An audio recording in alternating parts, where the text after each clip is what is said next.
And we are live. Hello, everyone, and welcome to yet another hour of CosmoQuest Hangoutathon. I think we are now a little more than halfway through day one, This and is hour 7. you have the microphone. We're using the big microphone. Can you swing that Oh, around? whoop, whoop.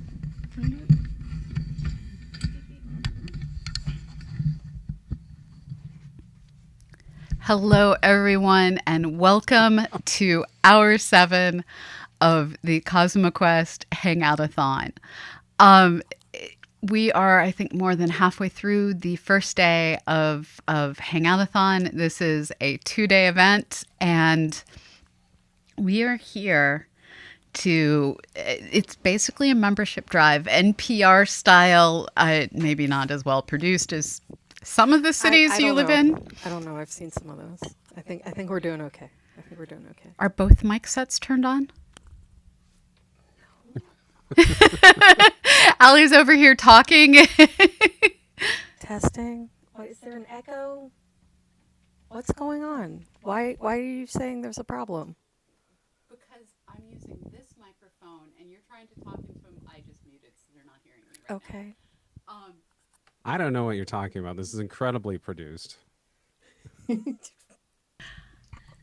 I have no I don't know what you're.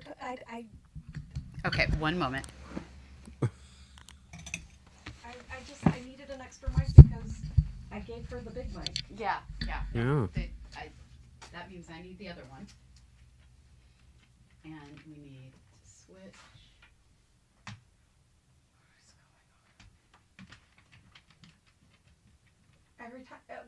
Every time I leave the room, I come back and something is different in my production booth. Hello. Okay, this one's still not turned on. I completely understand. Hello. Hit the transition button. All right, now we have everything working. I was charging the batteries. That was what happened. Is I was charging the batteries. Okay. And I was just confused because she took my mic, so I grabbed another mic, and apparently. Yeah. Anyway, we're back.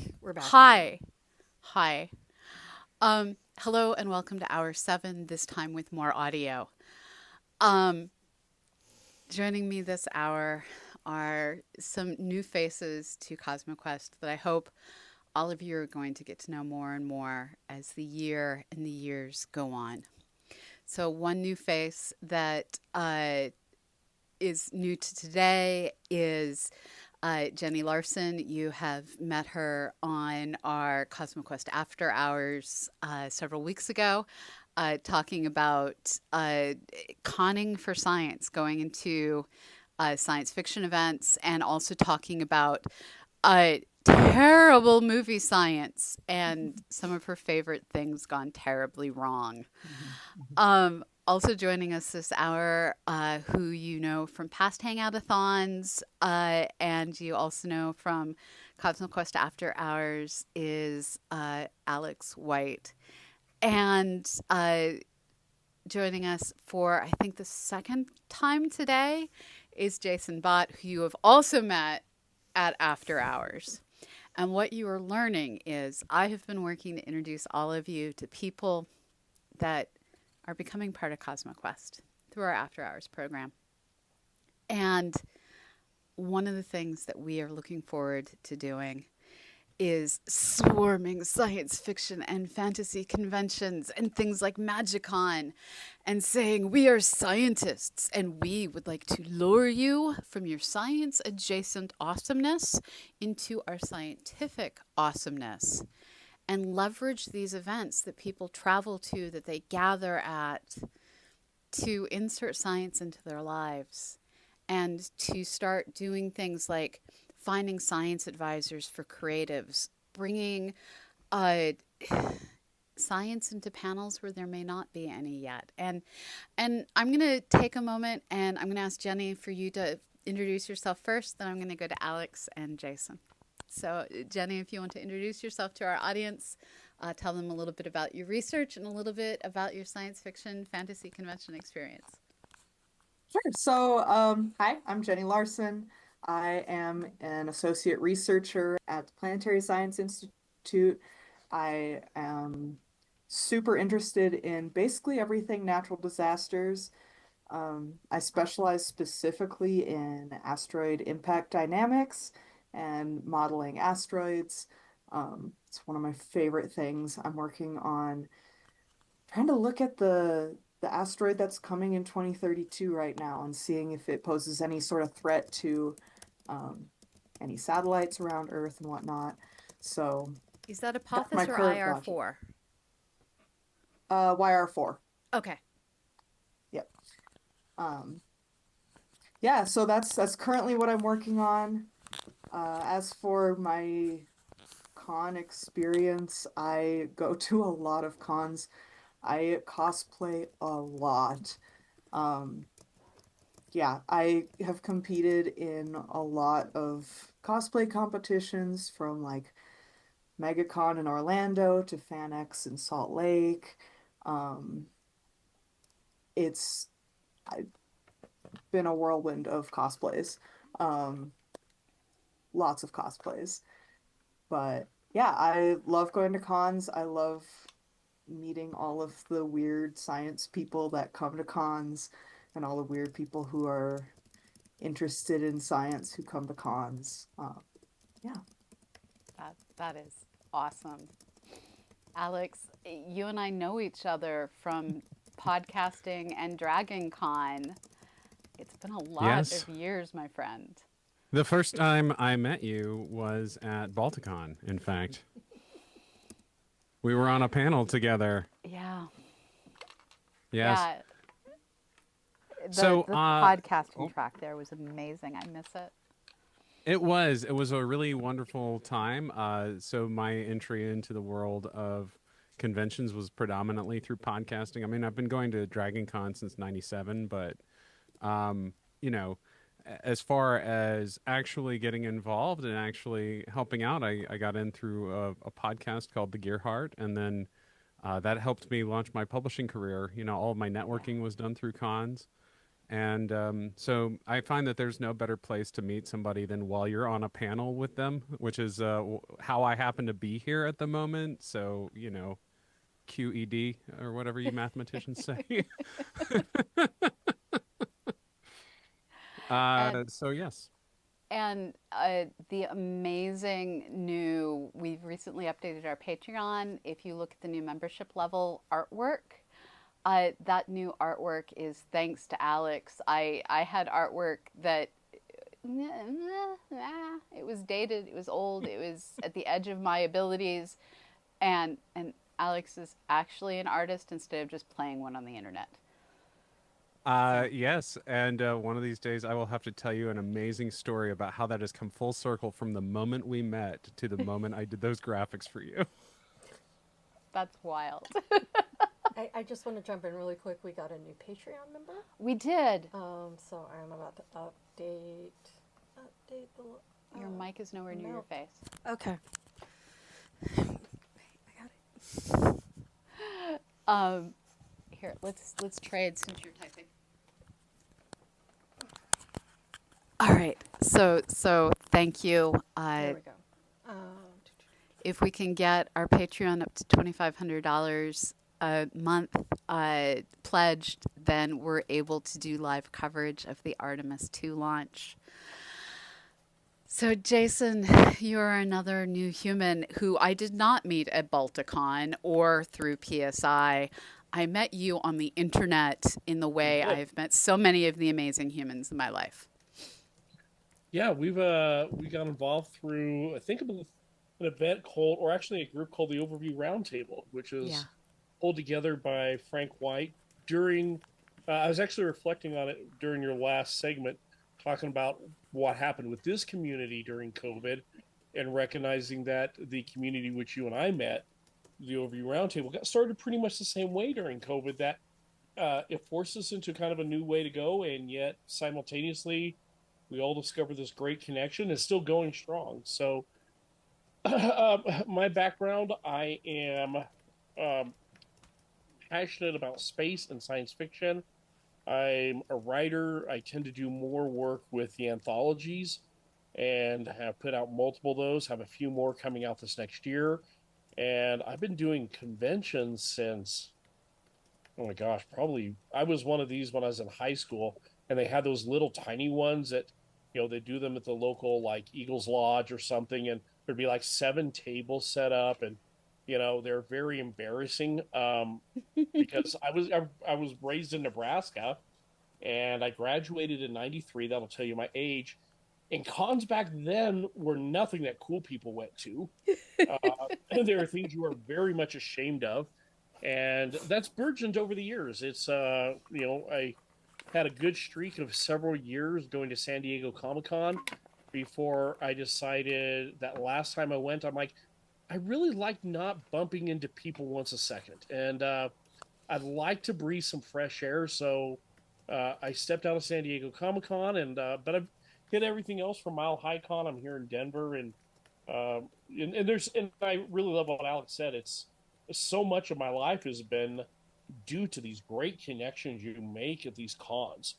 You're sitting at a table, you're sitting at a panel, you're sitting over lunch with someone, and then next thing you know, you've developed this connection, and it's off to the races. So, if I can just say, you skipping San Diego Comic-Con in light of that previous statement makes a lot of sense. It's very hard to connect with people at SDCC. Oh. It is hyper corporate. Like, Yep. if you're on a panel, maybe they drive you in with a golf cart and drive you back out with the golf cart. You know what I mean? It's more like SDCC is really more of a trade show that like fans get to attend. Yeah. Right. The only thing that I found where it's a benefit, and I found this in a couple other places, is because it's all shifted corporate, there's still a few people that go to these artist alleys. And I have discovered that you go to artist alleys, and I mean, I still remember this one. One of my favorite artists of all time is Jay Lee. And Jay Lee does these beautiful things. He did the Dark Tower series for Marvel and all these other things. And here's this con. Here's Jay Lee, probably I think one of the most fantastic authors living today. And no one's at his table. He's just in there sketching by himself. You can get some really great one-on-one connection with creators that you would not get any other time. I still remember I took at that time he was 9, Tristan, my son, and he was obsessed with the show we all were with called Face Off. That was I love that show. on the Sci-Fi Channel. Well, we got there, and the guy who had won the last year was doing a hand modeling of a creature live. No one was around because everybody was off. I think Big Bang Theory crowd was coming in to do like video spots. And my son sat there and got 45 minutes of direct education on monster making from the guy who just won Face Off. Like, so you just got to kind of work the back angles. All right. That Way is too long. amazing. I find the sweet spot for me for cons is the like 2,000 person cons. They're just big enough that they attract really good guests, but they're not so big that you're worried about essentially getting killed trying to get an elevator. And we've all survived the elevator challenge. Wings do not belong in elevators, by the way. Oh, just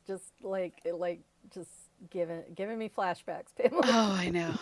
Just fly upstairs. You have wings. Yeah. Just Exactly. or like climb ups like Spider-Man. But what I'm you're always tempted exactly to do. right, Jason. At these bigger events, you have the ability to find the quiet moments to interact with the people who are A-list to you and B-list to everyone else. And one of the things that we're looking to do, if you go to our cosmoquest.org/donate page and click over to the Patreon goals, it lists out as we increase the amount of money we bring in each month, what we're going to be accomplishing. $2,000, everything stays exactly the way it is, $2,000 a month. $2,500 a month. Well, that extra 500 adds up. And that becomes enough for Eric and I to both go to Florida for 1 week to cover the launch of Artemis 2 and whatever else launches that week.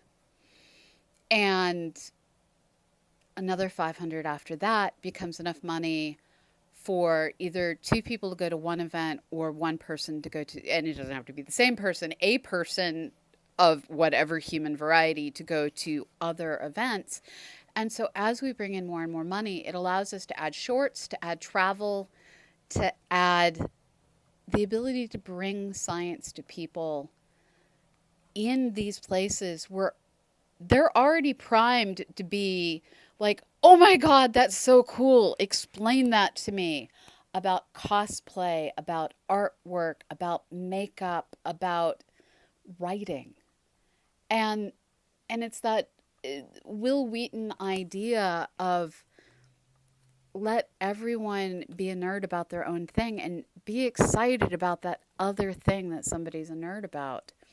And all of us have overlapping loves. All of us, except for maybe Jenny, have been podcasters. I think all of us have been in a costume more than once in our lives in public.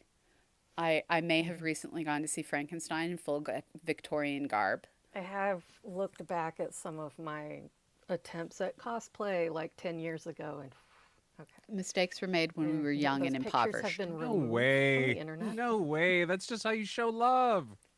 It is how you show love, but that doesn't mean you need to keep it on the internet. Yeah, yeah. Yeah, well, you know, I did stand up in a Star Trek uniform in 8th grade for my school talent show, Amazing. This is why we're friends, which Alex. which would be in like 1993.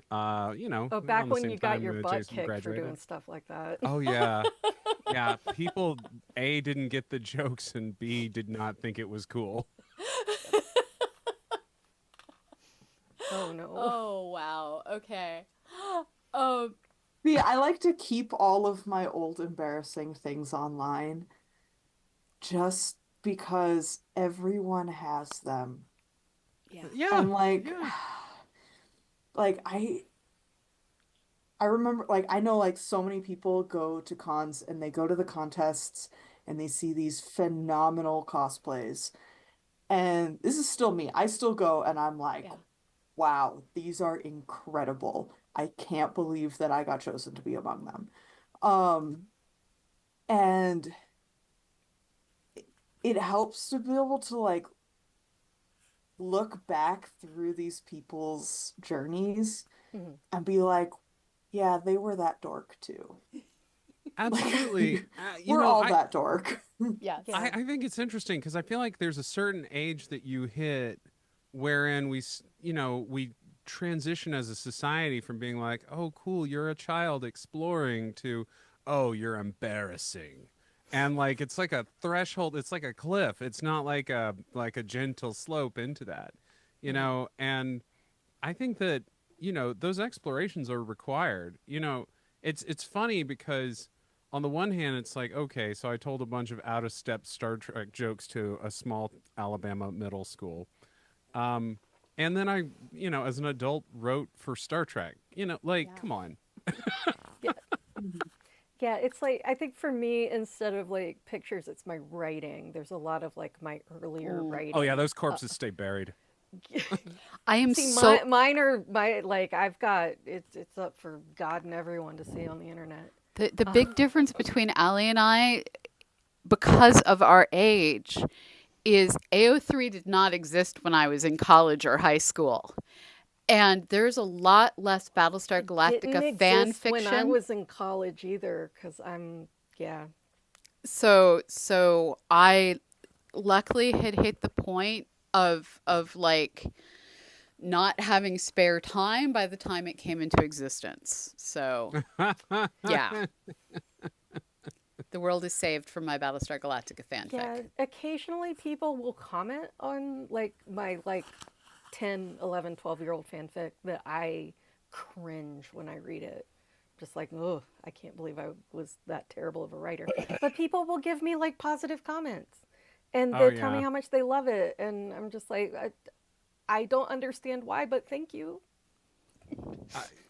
One of the first big publishing events that I showed up to, one of the booksellers had also brought my self-published novella, and I was like, I didn't even know that was for sale anymore, and I like frantically went home and took it off of Amazon, you know. But you know, it's again, those are components of who you eventually become. I mean, as long as you're not over there like, well, I feel this terrible thing that, you know, and I will always feel that way, you know, like I vow to always persecute or something like that, you know, like I think it's probably okay if you just weren't always good at something. And in fact, that is oftentimes what people need to be able to go forward, you know, with their own creative endeavors. And- I have Sorry, go ahead, Jason. Oh, sorry, I didn't mean to cut you off. I was just say, I think when it comes to like fanfic, like I have one of the co-founders of the International Society of Mythology with me is Dia Griffiths, and she just submitted her PhD dissertation, but it's on fan fiction. And her whole approach is, let me give a real scholarly study to this thing that almost hangs out in the shadow back areas of the internet, but from a very solid perspective. She's like, most of our great works have actually started out as fan fiction. And so it's weird that we all get embarrassed about it. But when you think about it, you know, even the Aeneid was Iliad fan fiction. I do think there is. Oh, sorry, Jason. Sorry. Oh, no, keep going.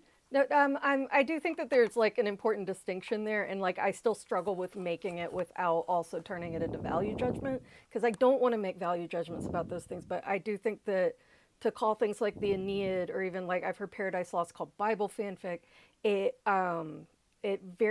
flattens like what they are and the cultures they were in conversation with, and also it's kind of like mapping modern concepts of fandom and fandom spaces onto things that, you know, existed completely outside of that. But you didn't go to Ilkhan back in the ancient I Greece? know. But then you've got like things, you know, talk about like, you know, it's like Iliad fanfic. Like I'm playing the second Hades game, and the way it riffs on the Iliad in like a very kind of fanfic way is really cool. It's really interesting. But it's like this is one of those things. Like I'm just kind of forming ideas as I go. Like I'm really interested to talk to people about it, because again, like I don't want to be all like, oh no, that's highbrow literature, that's not fanfic. Because no, like there's no such thing as highbrow or lowbrow art. There's just art. Absolutely. Yeah, exactly. But I think that I think as far as like making fanfic like more like culturally acceptable, like applying fanfic, like the idea of fanfic to things like the Aeneid is like kind of helpful to get people talking about it. But there's still that kind of flattening that like I'm still figuring out how to talk about, you know. The Like- the Aeneid and Paradise Lost are not acts of subversiveness against a corporate IP. Yes, that's it. That's exactly Yes. it, Alex. Fanfic is a very, very like purposeful subversive act against corporate IP. And I will tell you that that is how I write my officially licensed books as well, in an effort to be subversive against the corporate IPs that I work on. You know, I don't know if this is the right place to say that. Probably public is the wrong place to say that. But Well, it's out there. And by the way, Alex's alien books are really good. Their Star Trek book about Jadzia Dax is a lot of fun. I finally started reading it, Alex. oh, good. Yes. Well, you can see how I, you know, like any fanfic writer, came into DS9 like, you did not fix this. I will fix this. And their Salvagers series. Did I get it right this time? Yes. Thank you for not saying Scavengers. It's the Salvagers. I am so bad with the names. Don't of worry, things. everybody makes that mistake, and I just go, okay. Like I said, I really do need to have you and Paolo Bagalupi on at the same time. Oh, that would be Um, fun. but that series, it is like magic. It's science fiction so soft it's fantasy, because it has a scientific system for the magic, and it's just fabulous, and it has like middle-aged people dealing with middle-aged things, and there isn't enough of this out there, and yeah, I love them. They're some of my comfort food books. If the world is on fire, what books am I going to read? That's on the list. Yeah, I really do. I appreciate it. And Jason, to take it back to your point, I've heard a number of interesting academic studies going on fanfic.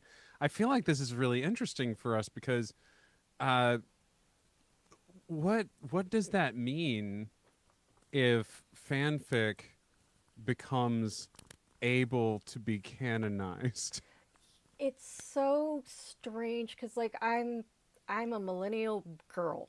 Like I grew up, you know, secretly writing fanfic in my diary and like passing it out to my friends, and Yep. like, you know, we would print things out that we found online and stuff and like share them by our lockers in 6th grade and whatnot. And it was just this like very underground thing. You didn't talk about it with people who didn't know about it because it was weird.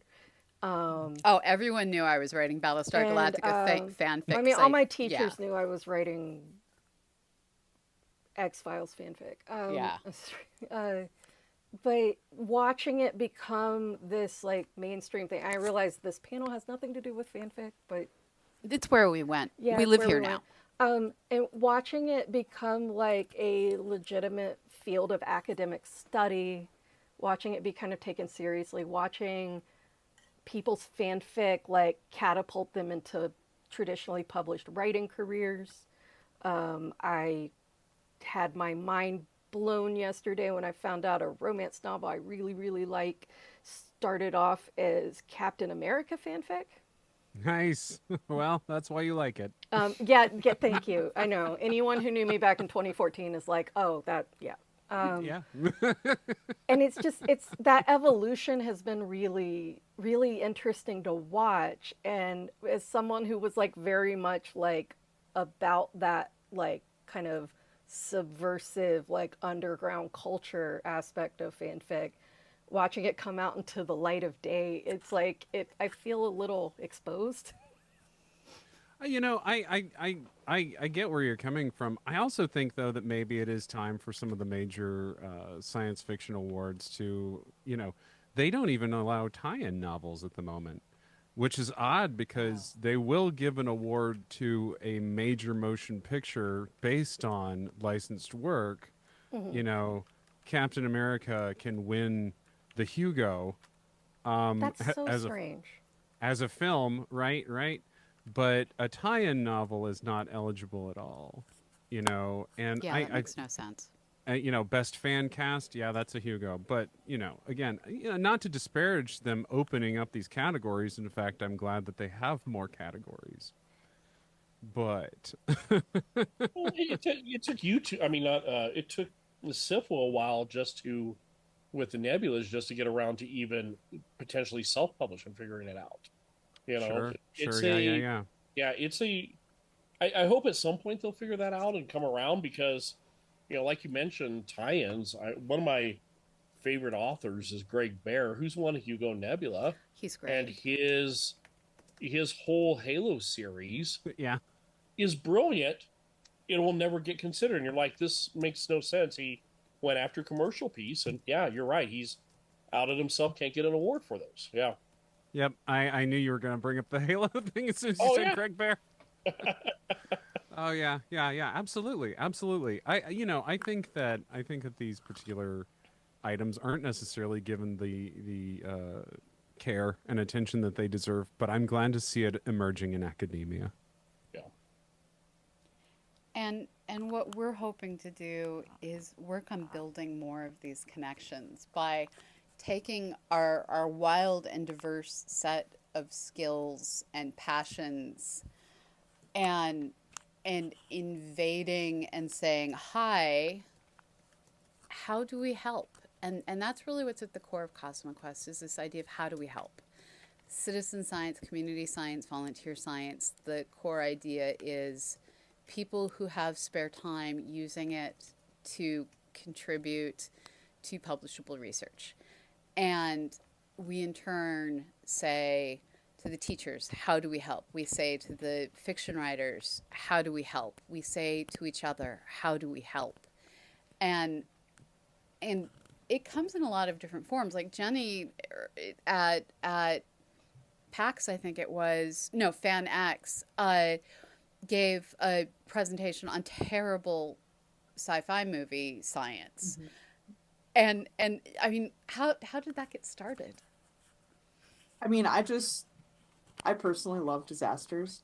Who doesn't? And right. And it's like one of my family's just like favorite pastimes to watch disaster movies. And my husband and I just love making fun of them. And I was sitting around one day and I was like, I could like talk about this. Like, instead of just me and him talking, we could actually go to FanX. Like, we go to FanX every year. We're there the whole 3 days. Yeah. And we could actually be just like having this conversation with more than just the two of us.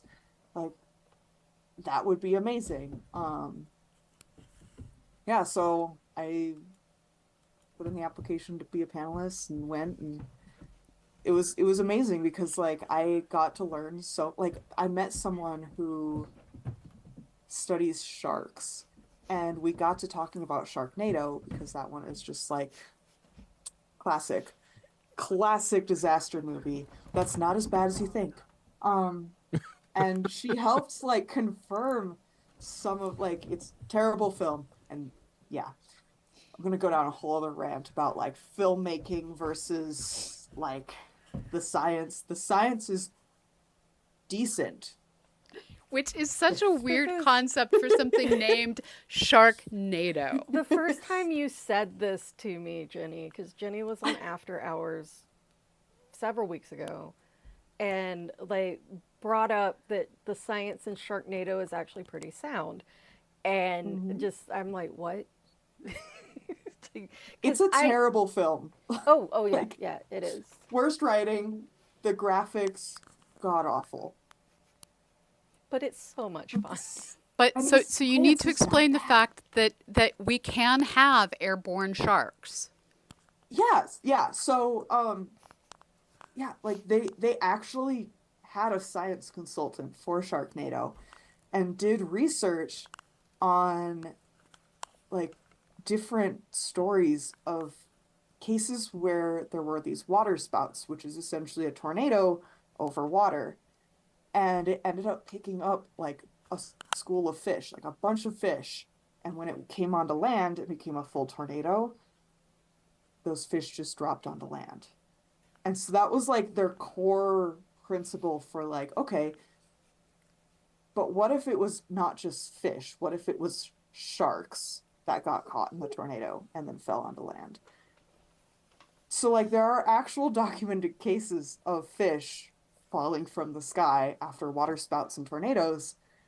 And like I've heard stories of cows being picked up and taken from one field to another and just deposited, and they're fine. I mean, like, they're not fine, but like Yeah, I was about to say, wow. Physically. they're alive. They're probably like bruised up and not very happy, but like I'm sure the sea people have Cownado as their big blockbuster film. Exactly. In Atlantis, they're just like, yeah, let's watch some Cownado. You have broken me in the best possible way. You know, every movie is a good time. It doesn't have to be a good movie. It just has to be a good time. Yeah. Exactly. Yeah. But yeah, in being at FanX, I got to talking with this woman who studies sharks, And it was amazing because I hadn't even considered the shark science. I was like, I don't really know anything about sharks. I know a lot about tornadoes. I'll talk about tornadoes. And she was like, actually, the shark science is pretty good too. I hadn't even thought about the shark science. But like she confirmed, she was like, yeah, like the depictions of the sharks are great. The fact that like you have a mix of sharks in one area that's so localized is a little off because like you're not going to get that many sharks in one spot at one time.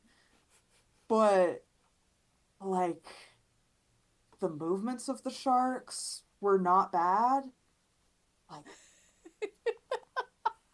they kind of hit it on all those science marks. It's just everywhere else they just kind of tanked.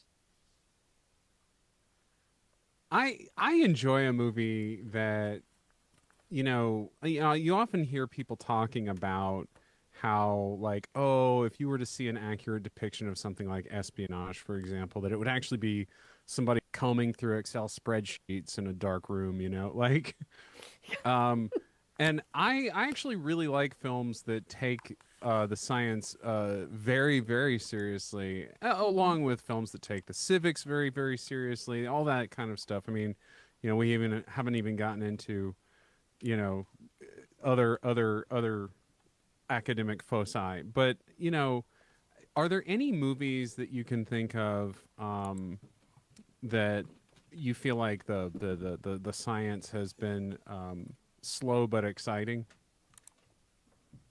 Ooh. Arrival's my first one every time. Yeah, Yeah. I All agree right. with that completely. It's a little bit of a different science. It's linguists. I mean, that's more down my alley where we're talking semantics and semiotics. And the first time I saw that up there, I'm like, in symbols. I'm like, that so much of that in my xenomythology work is on Arrival. I'm like, they nailed this. They get this idea of how the symbol works on the subconscious level, and then even getting into that very later, and even though they're like the very words they use alter their perspective of reality. I mean, whoever wrote that is pulling from the French theorist Julia Kristeva. I mean, that is some deep, deep work. I'm sitting there the whole time. I'm like, I don't think I've seen anything this well explaining of the concept of semiotics than a science fiction movie called Arrival. It just blew me out of the water the first time I saw it. I would like to cut in for a moment and say welcome, rating party from Nerduino.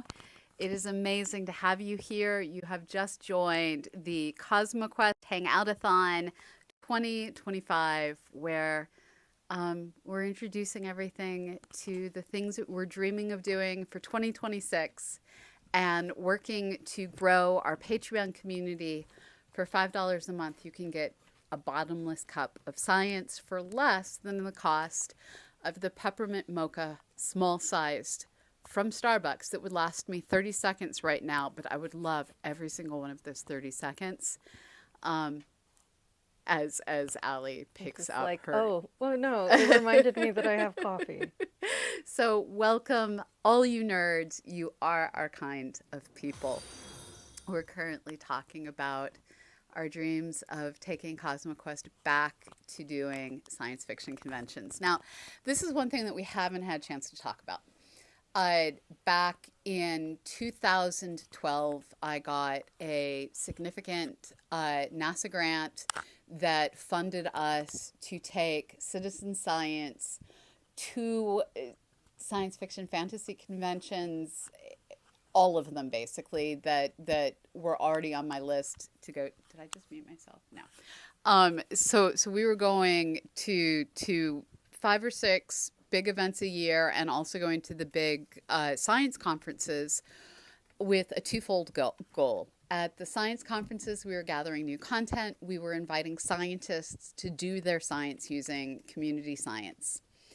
At the science fiction fantasy conventions, we were in the fan tables area, and we had a fan table for science where we were inviting people to come and learn how to do community science. And we were participating in the events as speakers, as people just out there being at the convention shouting weird questions from the back of the room. And this approach allowed us to rapidly grow and make amazing relationships. I don't know if Bad Panda is out there, but I got to meet Bad Panda face to face because we needed extra volunteers at our tables so that we could both do panels and have the table. And it was an amazing experience. And unfortunately, the program at NASA that funded us to do that went away. It's not a thing anymore. So how we afforded to do that for so many years doesn't even exist. And so we're trying to find new ways to do things that once upon a time there was sufficient science education money to do that there just isn't anymore. So we need to revolutionize and stop relying on the government to fund education and science. It's on us to be the change we want to see in the world, and sometimes that takes coins to do. So if you can join for $5 a month, that would be revolutionary to us. So if you could present any kind of content at a science fiction convention, what would you want to do or present? Ellie, you've already done so many amazing things. I'm going to go to you first. What is undone for you that you would like to do at a con? I would like to actually like be a guest in like my areas of expertise. I would like to do that more because I've attended conventions as a fan. I have volunteered with conventions for, I spent like a decade volunteering with Dragon Con and doing like I guess you would say sketch comedy and hosting live shows and whatnot, and it's a lot of fun. And I would love to be able to like be on panels, be a guest, talk about the things I love to talk about, which is like, it's like SciComm and fanfic and fandom, and it's just I miss doing that. Like I got to do a little bit of that before COVID, but I would like to really get into it. That's awesome. Jenny, what is next for you if you could do absolutely anything at a convention? So I have like a whole list, man. Sorry, we'll take it one step at a time. Yeah, one of my top ones is expanding my disaster film watching from just disasters to also talking about aliens. Because aliens are a whole other realm of film. And you mean extraterrestrial life, not specific the franchise that Alex is working for. Okay. Correct. You can talk about those. Yeah, they'd be a part of it too, because they're awesome too. But definitely, like, there are a lot of really great movies about extraterrestrials. There's a lot of, like, weird ones that I thought were disaster films, and then they ended up not being disaster films. They ended up being, like, alien-style films, like Moonfall. Not what you think it is. It's actually worse than you think it is. But so that's definitely going to be my first step, is just like trying to expand that whole study into also looking at like extraterrestrial life, how that actually relates with science and what is possible. I also really want to get into teaching people about like incorporating physics and real life science into their D&D worlds. I like that. I've played a lot of D&D and I've streamed several campaigns with different groups, and like I even have like a world that I created, but like there are some worlds that like some of my friends created, and in one of them there was like this asteroid that came down from the sky and exploded on the land. And I I know it's a magical world, but like studying that is my baby. And and I could not help it. I was like, could you we should be taking some bludgeoning damage from some of the debris. We didn't, but still, we genuinely it should have been a TPK. An asteroid? Yeah, that Yeah, seems it's like like, we yeah. were like 20 feet from this asteroid that just landed and destroyed an entire house. Like, it was, anyway. Those things are usually going pretty fast. Yeah, yeah. And so I think it'd be really cool to like build a workout, like work with people and even like come up with like a manual on like, hey, you want to create your own world? Here are like some tips for where to look for resources, what to even research in coming up with your own world, or if you're coming up with a session that has certain science-esque mechanics to it, like here's a quick and easy way to look that up to make it seem a little bit more real and a little bit less like fantasy. Like I love me some good fantasy, but So we can also Jason's put some science in. Jason's a professional game master. And I want to know what's in your head right now hearing this. What's really crazy is and this is not to plug it, I'm actually starting a course in January through Morbid Anatomy called World Building, and it's for science fiction writers and for people who are doing somewhat science-related dungeon masters. But to be totally geeky, how do you get all the damn details right? So yeah, I love this though. I think because you're right, so many people when they do their fantasy things, you're like, fantasy doesn't mean that the rules of reality break down. That's weird. No, I'm fully support it.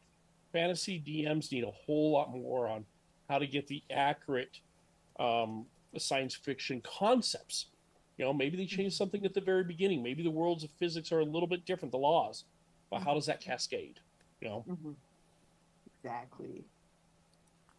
All right. I guess when you cast a meteor strike, you just conjure a meteor, and it's not going that fast. Like a volleyball. Yeah, that's right. That's Yeah. right. It's just yeah, exactly. It Um, somehow hit a very low terminal velocity. We There don't it know is. how. I've definitely been that kid in like elementary school who got hit in the head with the basketball because like they just had no idea what was going on. So yeah, so I get it. It could just be, you know, meteor strike, but like a basketball hitting a kid in the head. There's your quote. No, that's fantastic. Are there other? I'd love to hear other examples of places where you'd like to see more physics sort of involved in a fantasy setting. Yeah, I mean, there's so many different things like looking at this, and this is like a real nerdy one, translating comic book images into cosplays because there's like certain physics of materials and how materials flow, but you can't see it from an image necessarily. And so a lot of people will cosplay things from like anime or like video games, different movies where you can see the cloth and the outfit in action. But there's something different about taking a comic book and translating a static image into something that is real and physical and works with real world physics. And like, yeah, because like people have to carry weight in a certain way. There's weight to things. And even adding electronics to cosplays, you have to consider the weight of that. Yes. And what happens in real life. I cannot tell you how many battery packs I have used my hair to hide. Yup. So we are somehow running out of time, which is absolutely unsurprising given the group of humans that you are. And I really hope that we are all able to gather together at a science fiction fantasy convention somewhere and share a few shots of Fireball whiskey in honor of PG Holyfield, which 2 of you remember. Absolutely. And the rest of you will be introduced to. And have these conversations as we make these dreams an actual reality. Now, the next section is on Magic the Gathering and what we're doing to explain the science of magic, which sounds much more fun to say until you realize I'm talking about a card game. I had meant to ask Ms. Brickkitten to bring the pile of cards I have that are science and geology based over to the house, and I forgot. But that's okay. We will make this work anyways. It has been very fun watching Pamela go down the Magic the Gathering rabbit hole. Oh yeah. few years. Okay, Yeah. I need to hear. No, it's just been funny because it's like I'm like, hey, can you get me that video? And she's like, I will when I get home. What are you doing? I'm over at Kitten's house sorting magic cards. So And which I get because one of the things I love to do is reorganize my single issue comic book collection when I'm stressed out. So I get it. if you're a Magic the Gathering player and you only really like to play a few colors or a few classes, like I play dinosaurs, I play dragons, I play goblins, and I play landfall, which admittedly is like all the things. But I really don't play black, except for a dragon or a dinosaur. And Ms. Brickkitten, who's upstairs, she plays black. She likes to kill me with her rat deck. It's what she does. And so we've just merged all of our cards because we don't use the same cards pretty much. And it just works this way. This is like when somebody tells me they don't like a genre of music. I'm like, well, then you don't appreciate it. I like it, but I don't collect it. There's many things that I appreciate, but they're not to the I spend money on it threshold. Embrace the swamp. Exactly. I have instead embraced the islands. It's true. And a lot of goblins. I'm apparently really into goblins. It's a good way to murder people. Poor Jason suffered this the other week. Oh, that was brutal. I still have nightmares about that. I mean, I've never hit 0 faster. Oh my god, I was out of everything. And somehow you ended at 22-23 live. I'm like, this makes no sense. So we're going to take a short break. During the next hour, Allie's going to go eat. I'm hoping that I remember to leave myself a break the hour after that. You didn't. No, I didn't. It's true. Okay, so there were a couple of panels earlier. I'm just going to call Pamela out on this. That I was supposed to host so she could go get something to eat. And she hosted them.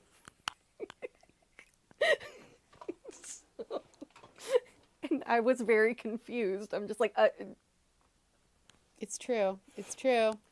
It is true. I will probably. You'd rather do citizen science than eat is the problem. Mm-hmm. Yeah. I will probably go get her food during this next panel and bring it to her, because that is the only way to get Pamela to eat during Hangout-a-thon, is to just put the food in front of her.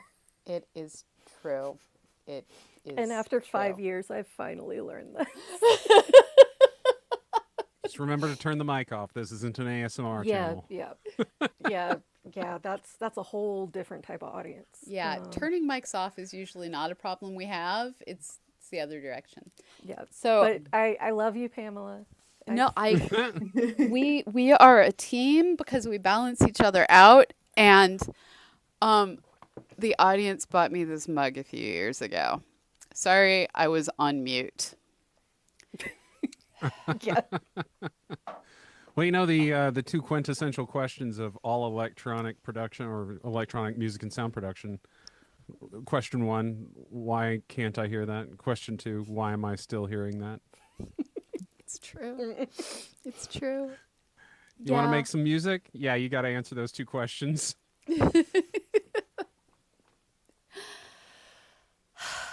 All right. The dogs are straight above me. So I keep occasionally hearing dogs just slide across the floor upstairs. Some of you will remember a number of years ago, I was on a weekly Space Hangout episode sitting right here, not in this chair, or sitting in a chair that's now upstairs. And a chunk of ceiling fell down because I live in a house that was built in 1893, and it had termites at one point in the past. And in order to exorcise the termites from the house and also to wire the house for electricity, they had to put holes in the horsehair plaster ceiling. And over the years, as more and more wires were added, eventually the ceiling was like, and I'm done. And chunks just started falling. And about 2 years ago, it hit the point of, we are over Christmas break paying people to remove the ceiling, and then we're going to put up sound insulation. We're going to put up felt tiles, and the studio will be amazing. And we got to the removing the ceiling part. And we got half of the rock wool up. We have everything that's needed to finish it. There are beautiful old oak rafters over my head. But yeah, there are simply really old oak planks between us and a thundering herd of Australian shepherds. All right, we are now that you know far too much about what's going on in my household. So the studio's a little noisy. Now you know why. Yeah. We're None gonna of it's roll. coming through. Cool. We're gonna roll those rockets, and we will be back in a few minutes with the science of magic, The Gathering. Stay tuned.